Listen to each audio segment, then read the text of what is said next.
नमस्कार दोस्तों, स्वागत है आप सभी का आपका अपना यूट्यूब चैनल जीडीएम क्लासेस में।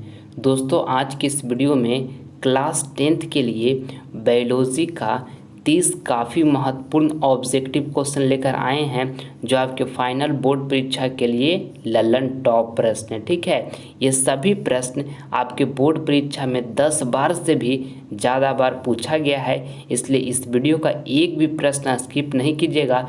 वीडियो को शुरू से लेकर अंत तक आप जरूर देखिएगा। ठीक है, काफ़ी महत्वपूर्ण साबित होगा ये वीडियो आपके फाइनल बोर्ड परीक्षा के लिए। ठीक है, तो आइए हम वीडियो को स्टार्ट करते हैं। और दोस्तों, अगर जो आप इसका पीडीएफ लेना चाहते हैं तो आप टेलीग्राम पर जाइए और वहाँ पर जीडीएम क्लासेस सर्च कीजिए। वहाँ पर हमारा टेलीग्राम चैनल आ जाएगा और वहाँ पर दोस्तों हम इसका पीडीएफ उपलब्ध करवा देंगे। ठीक है, देखिए आज का पहला प्रश्न, निम्न में से कौन एक भूमिगत जल का उदाहरण है? ऑप्शन ए में लिखा हुआ है नदी, बी में लिखा हुआ है कुआं, सी में लिखा हुआ है तालाब और डी में लिखा हुआ है समुद्र। काफ़ी महत्वपूर्ण प्रश्न है दोस्तों आपके फाइनल बोर्ड परीक्षा के लिए। आपको इसमें बताना है कि निम्न में से कौन एक भूमिगत जल का उदाहरण है। तो कुआं जो है भूमिगत जल का उदाहरण है। ठीक है, ऑप्शन में यहाँ पे बी जो होगा हमारा बिल्कुल राइट आंसर हो जाएगा। ठीक, आइए अगला प्रश्न हम देख लेते हैं। दूसरा नंबर है, ऐसे जीव जिसमें दोनों लिंग उपस्थित होते हैं उसे क्या कहते हैं? ऑप्शन ए में लिखा हुआ एक लिंगी, बी में लिखा है द्विलिंगी या उभयलिंगी और सी में लिखा है अलिंगी और डी में लिखा है इनमें से कोई नहीं। तो ये प्रश्न में आपको यहाँ से बताना है दोस्तों कि ऐसे जीव जिसमें दोनों लिंग उपस्थित होते हैं उसे क्या कहते हैं? तो ये द्विलिंगी या उभयलिंगी कहते हैं। ठीक है, ऑप्शन नंबर यहाँ पे बी जो होगा हमारा बिल्कुल राइट आंसर हो जाएगा। आइए नेक्स्ट प्रश्न हम देख लेते हैं। तीसरा नंबर, ओजोन परत को नष्ट कौन कर रहा है? काफ़ी महत्वपूर्ण प्रश्न है आपके फाइनल बोर्ड परीक्षा के लिए। बार बार ये प्रश्न आपके बोर्ड एग्जाम में पूछा जाता है। ठीक है, ऑप्शन ए में लिखा है कार्बन डाइऑक्साइड, बी में लिखा हुआ है हाइड्रोजन और सी में लिखा है ऑक्सीजन और डी में लिखा हुआ है CFC। तो दोस्तों ये प्रश्न में आपको बताना है कि ओजोन परत को नष्ट कौन कर रहा है? तो CFC गैस कर रहा है दोस्तों। ठीक है, और CFC का पूरा नाम क्या है? तो क्लोरोफ्लोरोकार्बन है। ठीक है, और ये CFC गैस दोस्तों किससे निकलता है, कहाँ से निकलता है? तो AC हो गया, फ्रिज हो गया, ये सबसे दोस्तों CFC गैस निकलता है और ओजोन परत को जाके नष्ट करता है। ठीक है, साथ में आपको इसको भी याद रखना है। और दोस्तों कार्बन डाइऑक्साइड का रासायनिक फार्मूला क्या होता है? तो CO2 होता है। ठीक है, ये भी आपको ध्यान में रखना है। आइए अगला प्रश्न हम देख लेते हैं। चौथा नंबर, कवक में पोषण की कौन सी विधि है? ऑप्शन ए में लिखा हुआ है स्वपोषी, बी में लिखा हुआ है संभोजी, यहाँ पे देखिए सी में लिखा है मृतजीवी और डी में लिखा है कोई नहीं। तो यह प्रश्न में आपको यहाँ से बताना है दोस्तों कि कवक में पोषण की कौन सी विधि है? तो मृतजीवी है। ठीक है, ऑप्शन नंबर यहाँ पे सी जो होगा हमारा बिल्कुल राइट आंसर हो जाएगा। आइए अगला प्रश्न हम देख लेते हैं। पाँचवा नंबर, नर युग्मक एवं मादा युग्मक के संकलन को कहते हैं। ऑप्शन ए में लिखा हुआ निषेचन, बी में लिखा हुआ अंकुरन और सी में लिखा हुआ परागण और डी में लिखा हुआ किण्वन। तो ये प्रश्न में आपको यहाँ से बताना है दोस्तों कि नर युग्मक एवं मादा युग्मक के संकलन को कहते हैं तो निषेचन कहते हैं। ठीक है, ऑप्शन नंबर ए जो होगा हमारा बिल्कुल राइट आंसर हो जाएगा। आप इसको अच्छे तरीके से याद कर लीजिएगा, आपके फाइनल बोर्ड परीक्षा में ये प्रश्न बहुत बार पूछा गया है। ठीक है, आइए अगला प्रश्न हम देख लेते हैं। छठा नंबर, दोस्तों यहाँ पे आपको हम इस वीडियो में 30 काफ़ी महत्वपूर्ण ऑब्जेक्टिव क्वेश्चन बताएंगे, जो आपके फाइनल बोर्ड परीक्षा के लिए काफ़ी महत्वपूर्ण साबित होगा। इसमें से बहुत सा प्रश्न दोस्तों आपके फाइनल बोर्ड परीक्षा में हूबहू आएगा, ये मेरा 100% गारंटी है। इसलिए इस वीडियो को आप कंप्लीट देखिएगा, एक भी प्रश्न को स्किप आप नहीं कीजिएगा। ठीक है, आइए हम देखते हैं अब छठा नंबर प्रश्न, कौन सा रक्त समूह सबसे रक्त ले सकता है? ऑप्शन ए में लिखा हुआ ए, बी में लिखा हुआ है बी और सी में लिखा हुआ AB और डी में लिखा हुआ है O।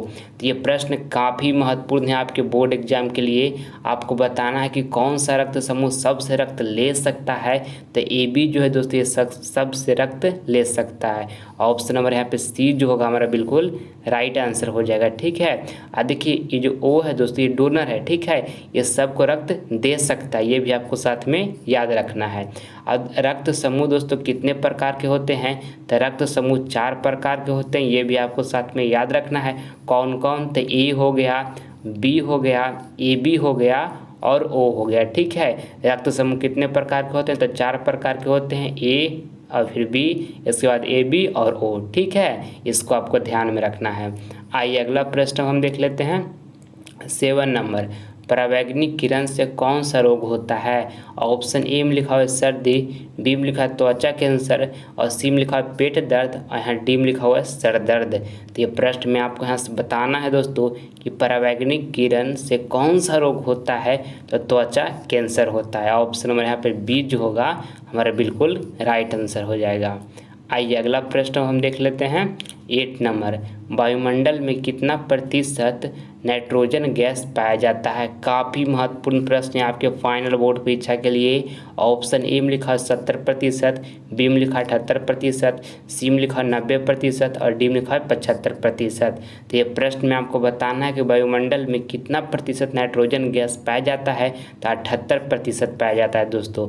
ऑप्शन नंबर यहाँ पर बी जो होगा हमारा बिल्कुल राइट आंसर हो जाएगा। और दोस्तों वायुमंडल में ऑक्सीजन गैस कितना प्रतिशत पाया जाता है? तो ऑक्सीजन गैस 21% पाया जाता है। ठीक है, और वायुमंडल में दोस्तों कार्बन डाइऑक्साइड यानी कि CO2 दोस्तों कितना प्रतिशत पाया जाता है? तो 0.03% पाया जाता है कार्बन डाइऑक्साइड। ठीक है, ये भी आपको साथ में याद रखना है। आइए अगला प्रश्न हम देख लेते हैं। 9 नंबर, मेंडल ने अपने प्रयोगों के लिए किस पौधे को चुना? ऑप्शन ए में लिखा हुआ है आम, बी में लिखा हुआ है गुलाब, सी में लिखा हुआ है गेहूं और डी में लिखा है मटर। ये प्रश्न काफ़ी महत्वपूर्ण है दोस्तों आपके फाइनल बोर्ड परीक्षा के लिए। बहुत बार ये प्रश्न पूछा गया है। ठीक है, देखिए आपको बताना है ये प्रश्न में कि मेंडल ने अपने प्रयोगों के लिए किस पौधे को चुना? तो मटर को चुना। ठीक है, ऑप्शन नंबर यहाँ पे डी जो होगा हमारा बिल्कुल राइट आंसर हो जाएगा मटर। आइए अगला प्रश्न हम देख लेते हैं। 10 नंबर, और दोस्तों आगे बढ़ने से पहले आपको मैं बता दूं कि हमारे YouTube चैनल GTM क्लासेस को अगर जो आप अभी तक सब्सक्राइब नहीं किए हैं दोस्तों तो प्लीज़ आप इस चैनल को सब्सक्राइब कर लें। इससे आपको फ़ायदा क्या होगा कि जब हम लाइव क्लास आएंगे दोस्तों तो उसका नोटिफिकेशन जो होगा वो सबसे पहले आपको प्राप्त होगा। ठीक है, इसलिए अभी तक हमारे YouTube चैनल GTM क्लासेस को आप सब्सक्राइब नहीं किए हैं तो प्लीज़ आप इसे जल्द सब्सक्राइब कर लें। ठीक है, आइए हम देखते हैं अब 10 नंबर प्रश्न। रज्जु कोशिका कहाँ पाई जाती है? ऑप्शन ए में लिखा हुआ है जड़ में, बी में लिखा हुआ है पत्तियों में और सी में लिखा हुआ है फूलों में और डी में लिखा हुआ है फलों में। तो ये प्रश्न में आपको यहाँ से बताना है दोस्तों कि रज्जु कोशिका कहाँ पाई जाती है? तो पत्तियों में पाई जाती है। ठीक है, ऑप्शन नंबर यहाँ पे बी जो होगा हमारा बिल्कुल राइट आंसर हो जाएगा। आइए अगला प्रश्न हम देख लेते हैं। 11 नंबर, ओजोन के एक अणु में कितने परमाणु हैं? ऑप्शन ए में लिखा हुआ है 1, बी में लिखा है 2, सी में लिखा है 3 और डी में लिखा हुआ है 4। तो ये प्रश्न में आपको यहाँ से बताना है दोस्तों कि ओजोन के एक अणु में कितने परमाणु हैं। तो जैसे ओजोन का जो सूत्र होता है वो क्या होता है? तो O3 होता है। और आपको कह रहा है कि एक अणु में कितने परमाणु हैं, तो परमाणु कितना है? 3, यानी कि 3 आपसे पूछा जा रहा है। तो ऑप्शन नंबर देखिए सी में लिखा हुआ 3 जो कि हमारा यहाँ पर ऑप्शन नंबर सी बिल्कुल राइट आंसर हो जाएगा। ओजोन के एक अणु में कितने परमाणु हैं? तो 3 है। ठीक है, आइए अगला प्रश्न हम देख लेते हैं। 12 नंबर, इंसुलिन की कमी से कौन सा रोग होता है? ऑप्शन ए में लिखा हुआ है घेंगा, बी में लिखा है मधुमेह, सी में लिखा है बौनापन और डी में लिखा है कोई नहीं। तो ये प्रश्न में आपको यहाँ से बताना है दोस्तों कि इंसुलिन की कमी से कौन सा रोग होता है? तो मधुमेह रोग होता है इंसुलिन की कमी से। ठीक है, ऑप्शन नंबर यहाँ पे बी जो होगा हमारा बिल्कुल राइट आंसर हो जाएगा। और दोस्तों आयोडीन की कमी से घेंघा रोग होता है, ये भी आपको साथ में याद रखना है। आइए अगला प्रश्न हम देख लेते हैं। 13 नंबर, रक्त किसके कारण से लाल दिखाई देता है? काफ़ी महत्वपूर्ण प्रश्न है आपके फाइनल बोर्ड परीक्षा के लिए। ऑप्शन ए में लिखा हुआ है प्लाज्मा, देखिए बी में लिखा हुआ है प्लेटलेट्स, और डी में लिखा हुआ, सी में लिखा है हेमोग्लोबिन, और डी में लिखा हुआ लसिका। तो यह प्रश्न में आपको यहाँ से बताना है दोस्तों कि रक्त किसके कारण से लाल दिखाई देता है। तो हेमोग्लोबिन के कारण से दोस्तों रक्त लाल दिखाई देता है। ऑप्शन नंबर यहाँ पे सी जो होगा हमारा बिल्कुल राइट आंसर हो जाएगा। ठीक है, आइए अगला प्रश्न हम देख लेते हैं। 14 नंबर, मस्तिष्क को कितने भागों में बांटा गया है। ऑप्शन ए में लिखा हुआ 1, बी में लिखा हुआ 2, सी में लिखा हुआ 3 और डी में लिखा हुआ 4। काफ़ी महत्वपूर्ण प्रश्न है दोस्तों आपके फाइनल बोर्ड परीक्षा के लिए। आपको बताना कि मस्तिष्क को कितने भागों में बांटा गया है। तो 3 भागों में बांटा गया है। ठीक है, ऑप्शन नंबर यहाँ पे सी जो होगा हमारा बिल्कुल राइट आंसर हो जाएगा।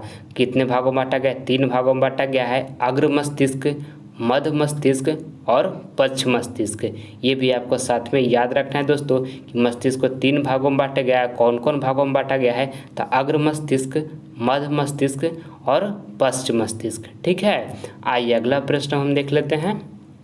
15 नंबर, मानव का प्रमुख उत्सर्जी अंग निम्नांकित में कौन है। ऑप्शन ए में लिखा हुआ है वृक्क, बी में लिखा हुआ है रक्त और सी में लिखा हुआ है श्वेत ग्रंथि और डी में लिखा है अग्नाशय। तो ये प्रश्न में आपको यहाँ से बताना है दोस्तों कि मानव का प्रमुख उत्सर्जी अंग निम्नांकित में कौन है। तो वृक्क है। ऑप्शन नंबर यहाँ पे ए जो होगा हमारा बिल्कुल राइट आंसर हो जाएगा। ठीक, आइए अगला प्रश्न हम देख लेते हैं। 16 नंबर, जनन कितने प्रकार के होते हैं। काफ़ी महत्वपूर्ण प्रश्न है आपके फाइनल बोर्ड परीक्षा के लिए। ऑप्शन ए में लिखा हुआ 1, बी में लिखा हुआ 2, सी में लिखा हुआ 3 और डी में लिखा हुआ 4। तो ये प्रश्न में आपको यहाँ से बताना है दोस्तों कि जनन कितने प्रकार के होते हैं। तो जनन 2 प्रकार के होते हैं। ठीक है, ऑप्शन नंबर यहाँ पर बी जो होगा हमारा बिल्कुल राइट आंसर हो जाएगा। कौन कौन होते हैं? तो लैंगिक जनन और एक अलैंगिक जनन। ठीक है, ये भी आपको साथ में याद रखना है। आइए अगला प्रश्न हम देख लेते हैं। 17 नंबर, एक लिंगी पुष्पी पौधे का उदाहरण है। ऑप्शन ए में लिखा हुआ पपीता, बी में लिखा है उड़द, सी में लिखा है सरसों और डी में लिखा है इनमें से कोई नहीं। तो ये प्रश्न में आपको यहाँ से बताना है दोस्तों कि एक लिंगी पुष्पी पौधे का उदाहरण है तो पपीता है। ठीक है, ऑप्शन नंबर यहाँ पर ए जो होगा हमारा बिल्कुल राइट आंसर हो जाएगा। आइए अगला प्रश्न हम देख लेते हैं। 18 नंबर, वायुमंडल को कितने भागों में बांटा गया है। ऑप्शन ए में लिखा हुआ है 3, बी में लिखा हुआ है 4, सी में लिखा हुआ है 5 और डी में लिखा हुआ है 6। तो ये प्रश्न में आपको यहाँ से बताना है दोस्तों कि वायुमंडल को कितने भागों में बांटा गया है। तो 5 भागों में बांटा गया है। ठीक है, ऑप्शन नंबर यहाँ पे सी जो होगा हमारा बिल्कुल राइट आंसर हो जाएगा। आइए अगला प्रश्न हम देख लेते हैं। 19 नंबर, मानव आहार नाल का सबसे लंबा भाग है। ऑप्शन ए में लिखा हुआ है ग्रसनी, बी में लिखा हुआ है अमाशय, सी में लिखा है छोटी आंत और डी में लिखा है ग्रासनली। तो ये प्रश्न में आपको यहाँ से बताना है दोस्तों कि मानव आहार नाल का सबसे लंबा भाग है तो छोटी आंत है। ठीक है, ऑप्शन नंबर यहाँ पे सी जो होगा हमारा बिल्कुल राइट आंसर हो जाएगा। ठीक, आइए अगला प्रश्न अब हम देख लेते हैं। 20 नंबर, मानव हृदय में कितने कोष्ठ होते हैं। काफ़ी महत्वपूर्ण प्रश्न दोस्तों आपके फाइनल बोर्ड परीक्षा के लिए। बहुत बार आपके ये बोर्ड परीक्षा में ये प्रश्न पूछा गया है। ठीक है, ऑप्शन ए में लिखा हुआ 1, बी में लिखा है 2, सी में लिखा हुआ 8 और डी में लिखा हुआ 4। तो ये प्रश्न में आपको बताना है कि मानव हृदय में कितने कोष्ठ होते हैं। तो 4 होते हैं। ऑप्शन नंबर यहाँ पे डी जो होगा हमारा बिल्कुल राइट आंसर हो जाएगा। ठीक, आइए नेक्स्ट प्रश्न हम देख लेते हैं। 21 नंबर, मनुष्यों में गुणसूत्र कितने जोड़ी पाई जाती है। ऑप्शन ए में लिखा हुआ 21 जोड़ी, बी में लिखा है 22 जोड़ी, सी में लिखा है 23 जोड़ी और डी में लिखा है 24 जोड़ी। तो ये प्रश्न में आपको यहाँ से बताना है दोस्तों कि मनुष्यों में गुणसूत्र कितनी जोड़ी पाई जाती है। तो 23 जोड़ी पाई जाती है। ठीक है, ऑप्शन नंबर यहाँ पे सी जो होगा हमारा बिल्कुल राइट आंसर हो जाएगा। ये प्रश्न को दोस्तों जब इस तरह से पूछेगा कि मनुष्यों में गुणसूत्र की कितनी संख्या होती है तो कितनी संख्या होती है दोस्तों 46 होती है। ये भी आपको ध्यान में रखना है। ठीक है, जब पूछेगा कि मनुष्यों में गुणसूत्र की कितनी संख्या होती है तो 46 होती है। ठीक है, और जब जोड़ी में पूछेगा तो कितना हो जाएगा 23 जोड़ी। ठीक, आइए अगला प्रश्न हम देख लेते हैं 22 नंबर। और दोस्तों ये 30 ऑब्जेक्टिव क्वेश्चन आपके फाइनल बोर्ड परीक्षा के लिए काफ़ी महत्वपूर्ण है। इसमें से जो प्रश्न आपको याद नहीं होगा वो आप प्लीज़ नोटबुक पर नोट कर लीजिएगा और अच्छी तरीके से उसे आप याद कर लीजिएगा। इससे आपको फ़ायदा क्या होगा दोस्तों कि जो एग्ज़ाम का आपका प्रिपरेशन होगा वो डे बाई डे इंक्रीज करेगा, ठीक है, ये काम को करने से, ठीक है। देखिए 22 नंबर प्रश्न हम देखते हैं, विटामिन बी के कारण कौन सा रोग होता है। काफ़ी महत्वपूर्ण प्रश्न है आपके बोर्ड एग्जाम के लिए। ऑप्शन ए में लिखा हुआ एड्स, बी में लिखा हुआ बेरी बेरी, और सी में लिखा हुआ घेंघा, और डी में लिखा है मधुमेह। तो ये प्रश्न में आपको बताना है दोस्तों कि विटामिन बी के कारण कौन सा रोग होता है, तो बेरी बेरी होता है, ठीक है। ऑप्शन नंबर यहाँ पे बी जो होगा हमारा बिल्कुल राइट आंसर हो जाएगा।